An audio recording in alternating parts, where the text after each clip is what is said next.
दोस्तों, आपके दिमाग में भी कभी ना कभी यह सवाल जरूर आया होगा कि ईश्वर है या नहीं। तो चलिए जानते हैं आज की इस कहानी के माध्यम से बुद्ध ने क्यों कहा कि ईश्वर नहीं है। दोस्तों, गौतम बुद्ध अपने जीवन काल में अपने प्रवचनों से मानव जीवन में क्रांति लाई थी और हम जानते भी हैं कि गौतम बुद्ध की बातों में जीवन जीने की कला की चाबी छुपी हुई है। उनके जीवन में घटित हुई घटनाओं से बहुत कुछ सीखने को मिलता है। ऐसे ही एक घटना के बारे में आज मैं आपको बताऊंगा। गौतम बुद्ध के समय में एक सवाल उनसे अक्सर पूछा जाता था, गौतम बुद्ध क्यों ईश्वर को मानने से इनकार किए कि ईश्वर है या नहीं। और हर बार बुद्ध एक अलग जवाब देते थे। ईश्वर के बारे में पूछा गया यह सवाल आज भी पहेली है और बुद्ध के समय में भी पहेली ही था। लोगों ने यह सवाल कई बार बुद्ध से पूछा, लेकिन बुद्ध कभी भी इसका सही जवाब नहीं दिए। एक बार की बात है, एक ज्ञानी पंडित गौतम बुद्ध का प्रवचन सुनने आया करता था और वह पंडित उनकी बातों से सहमत भी था। वह मानता था कि गौतम बुद्ध एक ज्ञानी पुरुष हैं। एक बार बुद्ध ध्यान की मुद्रा में बैठे हुए थे और वह व्यक्ति उनके पास उसकी बात सुनकर मुस्कुराए और फिर पंडित से बोले, ठीक है गौतम, बुद्ध ने कहा कि मैं तुम्हारे सवाल का जवाब जरूर दूंगा, लेकिन उससे पहले मेरे कुछ प्रश्नों का जवाब आप मुझे दे दो। पंडित ने कहा, मैं बिल्कुल आपके प्रश्नों का जवाब दूंगा, आप कृपया प्रश्न पूछे। बुद्ध ने कहा कि क्या तुम सूर्य को मानते हो। पंडित ने बुद्ध की तरफ देखा और कहा कि यह किस प्रकार का प्रश्न है, मैं छोटा बच्चा हूं। आप जो मुझसे बच्चों वाला प्रश्न पूछ रहे हैं, सूर्य तो साक्षात प्रकट होता है और पूरी दुनिया को रोशनी देता है। धरती पर रहने वाले हर जीव को सूर्य से ऊर्जा प्राप्त होती है। सूर्य को तो हम रोज ही देखते हैं। बुद्ध ने उनसे कहा कि ईश्वर के होने के बारे में प्रश्न कहां से आया, क्योंकि जिस प्रकार सूर्य गया और उनसे पूछा कि बुद्ध, कृपया आप मुझे बताएं कि ईश्वर है या नहीं। मेरी आपसे प्रार्थना है कि आप मेरे सवाल का मुझे सही जवाब दें। बुद्ध के बारे में यह कहा जाता है कि वह कभी भी किसी भी प्रश्न का सीधा जवाब नहीं देते थे। उनके हर जवाब में रहस्य भरा होता था। ज्ञानी पंडित ने कहा कि मुझे ईश्वर के बारे में आपसे जानना है। ईश्वर है या नहीं। बुद्ध, उस सूर्य हमारे सामने है, उसके होने का कोई प्रश्न नहीं होता। तब ईश्वर के लिए यह सवाल क्यों उठा? ईश्वर को मानने की क्या आवश्यकता है? इसका मतलब तो यह हुआ कि आपके मन में कहीं ना कहीं ईश्वर के प्रति संदेह है, क्योंकि ईश्वर सूर्य की तरह आपके सामने नहीं है।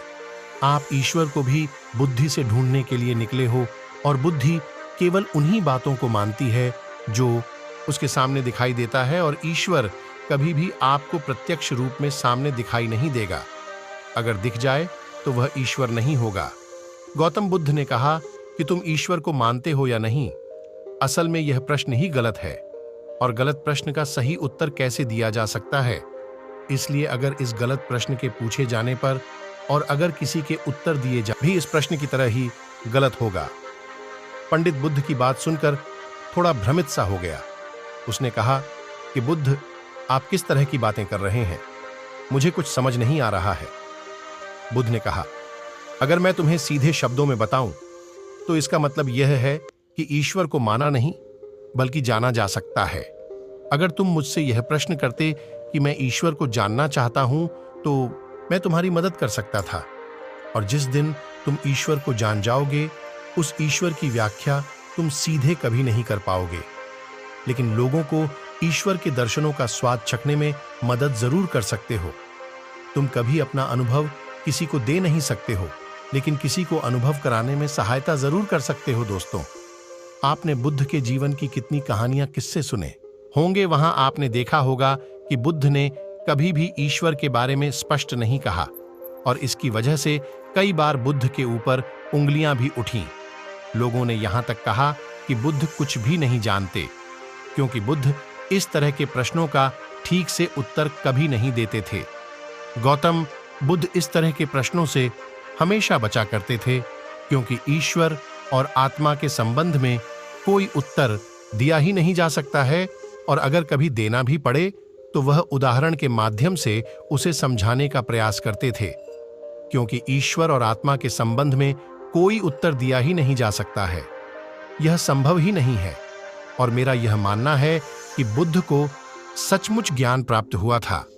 वह उस ईश्वर का अनुभव कर चुके थे, और कोई भी व्यक्ति जो इस अनुभव को प्राप्त कर चुका हो, वह कभी भी ईश्वर के बारे में या ज्ञान के बारे में सीधा सीधा कभी नहीं बताता। वह आपके प्रश्न को बीच में ही लटका देता है, क्योंकि वह चाहता है कि आप उसका स्वाद खुद चखे।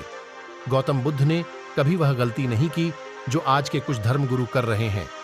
कहने का मतलब है कि जितने भी ज्ञानी पुरुषों ने ईश्वर के बारे में स्पष्टीकरण किया, उनके अनुयायियों ने उनके धर्मगुरुओं द्वारा ईश्वर के बारे में कही हुई बातों को मान लिया और अपने अलग अलग समुदाय बना लिए।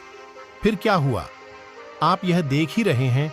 उन गुरुओं द्वारा दी गई प्रामाणिकता के आधार पर आज वह सभी समुदाय एक दूसरे के दुश्मन बने हुए घूम रहे हैं और हथियारों के दम पर यह प्रमाणित करना चाहते हैं कि मेरा गुरु सही है, मेरा ईश्वर सही है।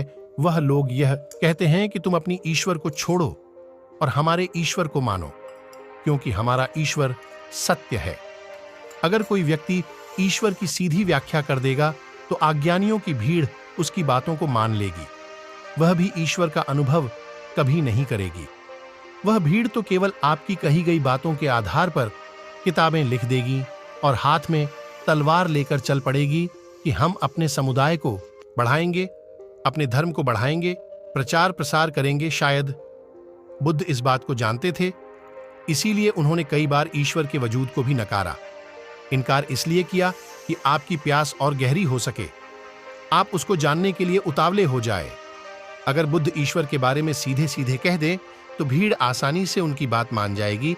और ऐसे ही हमने धरती पर न जाने कितने ही ईश्वर और भगवान को जन्म दे दिया है। ऐसा लगता है कि ईश्वर ने मनुष्य को नहीं बनाया, बल्कि मनुष्य ने ईश्वर को पैदा किया है। तो दोस्तों, गौतम बुद्ध की कहानी से हमें क्या शिक्षा मिलती है कि भगवान को मानना नहीं बल्कि जानना चाहिए और उसका अनुभव लेना चाहिए। ईश्वर को जानने के लिए सिर्फ एक ही रास्ता है, और वह है ध्यान में जितनी गहराई से जाओगे उतना ही तुम्हारा ईश्वर के प्रति अनुभव होता चला जाएगा और तुम्हारे सभी प्रश्नों के उत्तर भी तुम्हें मिल जाएंगे।